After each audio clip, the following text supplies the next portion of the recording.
Hey guys, welcome back. Today I've got a shorter video for you on separating the needs versus the nuances in exercise training. I want to make this video to help you guys have a good perspective through which you can understand exercise progress and how to have priorities in your training, very similar to my lecture on priorities. Go check that out. It's on the Smart and Simple Lecture Series playlist. It's a good one. But there's a lot of things that people talk about here on YouTube Fitness and just in the fitness industry in general, and they'll say things like, you need to do this. You need to do this. If you want hypertrophy, you need to have stretch-mediated hypertrophy. You need the stretch in the bottom portion. They'll say, you need to do X number of sets per week, or you need to go to failure, or you need to have reps in reserve. And I think that there are definitely things you need to have in an exercise program. Probably no one would contend that there's nothing you need to do and that everything is just, well, you could do this or that. It's all about preference. Preference is important. Nuance is important. Experience is important. Individualization, okay, it's inescapable because we're all individuals at the end of the day, but that doesn't mean that there aren't rock bed, fundamental, essential things that you must have in a program period in order to make gains and keep making gains in the long run. So today I want to help distinguish between things that I don't necessarily disagree with as far as being beneficial goes, but I do disagree with them as far as being a concept that is an essential component, right? So there's things that you need to do and there's things that you could do based on preference, based on experience, based on your injuries, your leverages, things like that, things that are maybe concepts that are up for speculation, concepts like nucleus overload, the frequency at which you train, supplementation. These are things that are more up in the air, up for speculation. People have varieties of different opinions, and maybe it's not necessarily obvious which of those are right and which are wrong. You might just have to try some things out, and through your experience, you'll understand which ones are more beneficial for you. So we're going to separate between the nuanced concepts versus the things you absolutely need to do to make progress. Let's get right into it. So as far as the needs go, you need to adhere to the specificity principle. What is the principle of specificity? Well, if I could summarize it in short, basically, you're not going to get better at running by simply doing bench press, and the same is true in reverse, right? You would expect that in order to improve your bench press, you need to do some bench press. Now, that doesn't mean that there aren't other exercises that carry over to a bench press or that there aren't other activities that carry over to being a better runner, but the closer the activity you're doing matches running, the more it will make you better at running. The same is true about the bench press. The more it matches the bench press, you can think about things like push-ups, dips, and so on, the more specific it is. So, on some big picture standpoint, what you do needs to be specific to what you want to achieve, your goals. That leads us into the next point. You need to have goals. You can't just be wandering around aimlessly, okay, in a sea of options. You go into the gym and just do random machines for the heck of it because you feel like doing this one day, and you go to a boxing class, and then you go to Zumba class, and then you go do a CrossFit thing for a little while, and then you're all over the place, and then you don't train for 6 months. Going around aimlessly, I don't know, maybe I'll get in shape, maybe I'll do this, maybe I won't. You need to develop some goals, whether that's, I want to lose 10 pounds, I want to lose 20 pounds, or I want to train the bench press. And you don't necessarily have to have a specific number, but working your way up to 200 pounds, if you're a beginner, that's a great thing to aim for. You can do that probably within a year or two, right? Or 225, something like that. So it's good to have goals. They can be really simple, even pretty vague, big picture ideas, but as long as you have something to aim for and you keep track of your progress, that's going to be a lot better for function, physique, performance, right? So it's not only about, okay, how much do you want to bench press? How much do you want to weigh? What do you want to look like? But if you can have some goal, maybe it's your function, maybe you have an injury, you have a bad back, you had a herniated disc. Okay, a function-related goal is excellent. That's going to be that chip on your shoulder that's going to make you want to get in there and get things done. Same thing with physique. Have a dream physique. Look at Steve Reeves or Arnold Schwarzenegger. Obviously, he's beyond what's achievable natty.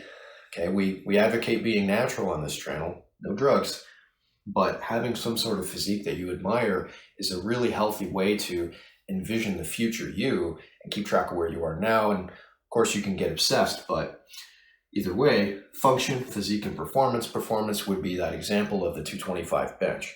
That's a performance goal. That's great. You also need to apply the principle of progressive overload. That means your workouts need to measurably get harder at some point, or else progress will stall. That doesn't mean that wherever you stall is not above average or healthy, but if you really want to level up your function, physique, performance, especially those last two, then you need to push yourself. It could be as simple as the sets times the reps times the weight, go up a little bit each month, year after year, adding 5 pounds to your bench wherever it's possible in a month or 2 months, and 10 pounds to your squat and deadlift here and there.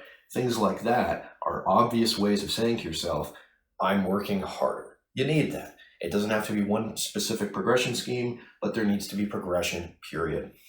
You need to log your workouts. Just like having goals, you don't want to wander around aimlessly throughout your training. And you're going to be doing it pretty aimlessly if you don't write things down. Yes, you can have pretty good working memory and just go off of you remembered your last workout.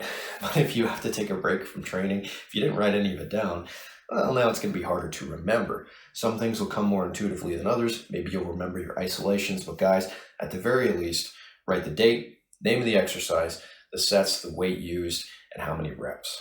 You can get into more details later, and we'll talk about the nuance of logging your workouts. But at the big picture standpoint, you need to keep track of what you're doing. Macro and calorie adequacy. Basically, you can't remove fat from your diet, can't remove carbs, can't remove protein. Okay, you need to get those big macronutrients in your system if you want to make gains. I'm not going to give you a specific macro breakdown, but you can't remove these things. So it's not healthy long-term to be on a keto diet. It's not healthy long-term to be on a very low-fat diet if you're trying to lose weight. Why not just have a moderate decrease of both of those things and then increase proportionally to some degree your protein, or at least increase it in the same period of time, not to compensate for the other two, but you know what I mean. And then calories, guys, you got to bulk. You got to bulk or at least hit maintenance. Okay, if you're in a deficit, unless you're obese or very overweight, close to obese, you're not going to be able to make gains in a deficit for a very long time or very good gains. And even at maintenance, your gains aren't going to be as good as if you bulk. So especially for people who are already at a healthy body weight, y'all need to bulk. It could just be 100 or 200 calories a day. You don't necessarily have to measure it, but each month you should get a little bit heavier, maybe half a pound, 2 pounds. That's it. It's that simple.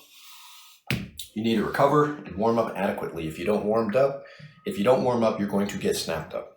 And if you don't recover, you're not going to make progress and you're going to get snapped up as well. So you need to sleep, right? We all know the basics, 6, 7, 8 hours of sleep minimum.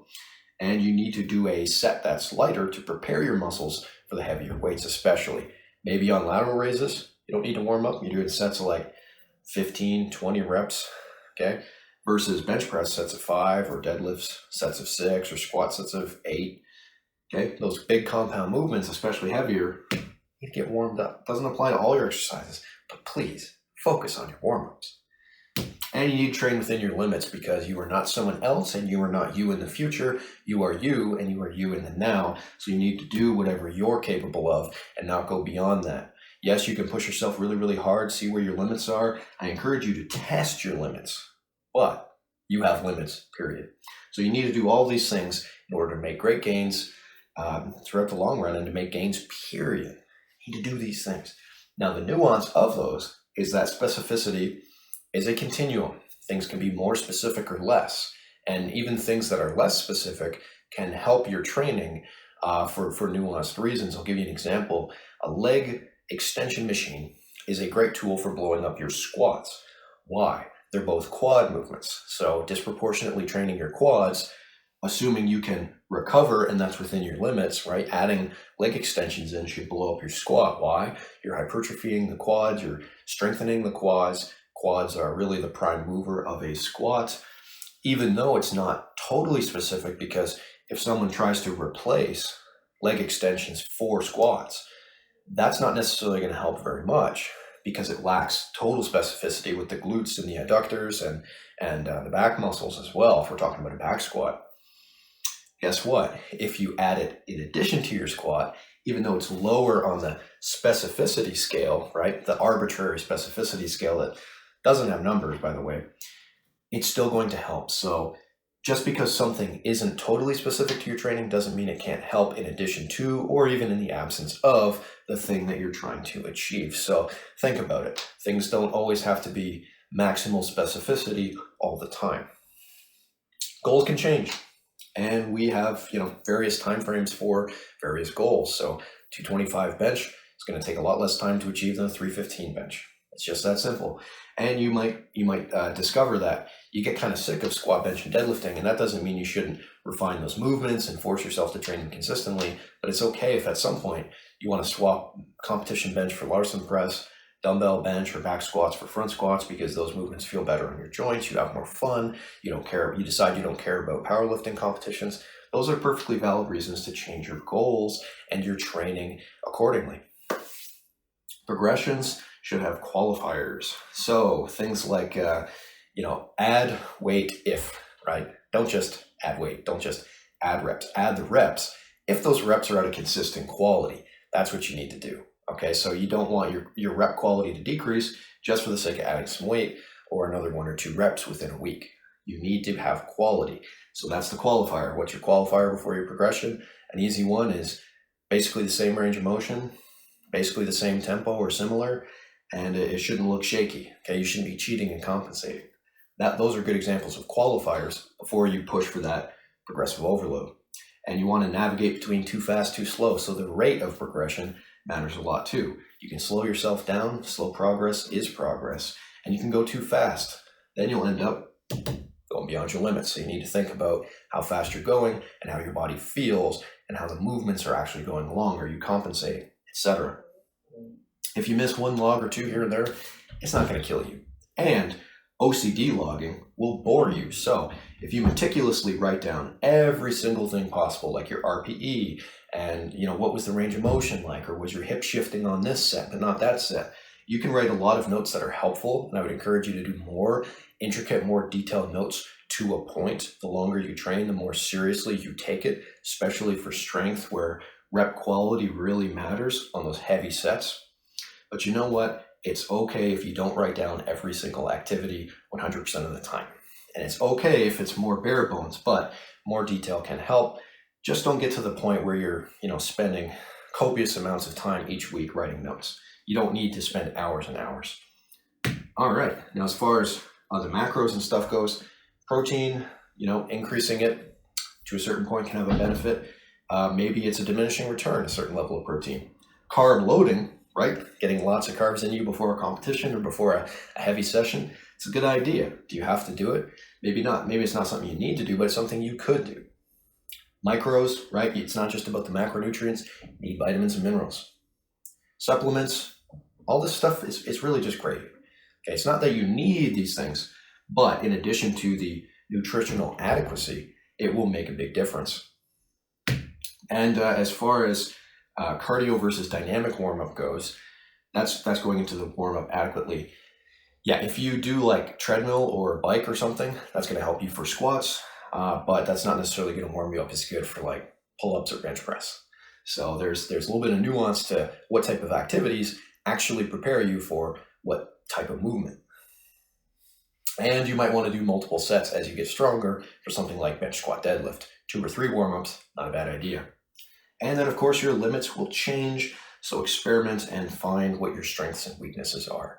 That's it, guys. I didn't want this to be a long video. I just want you to get the perspective that just because you need to do certain things doesn't mean that those things you need to do are hyper-focused, hyper-specific. All these fitness influencers and experts have all the answers. Guys, you need to test things out with your own experience. Trust your intuition, trust your judgment, think your way through problems. And as long as you're doing all this, as far as I'm concerned, you've hit your needs.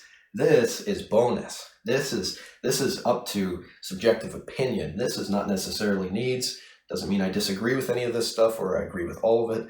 But you know what? That's the nuance. This is the needs. And that's all I've got for you guys today. So I hope you got something out of that. Thanks for watching. Stay tuned for more lectures and videos. See you in the next one.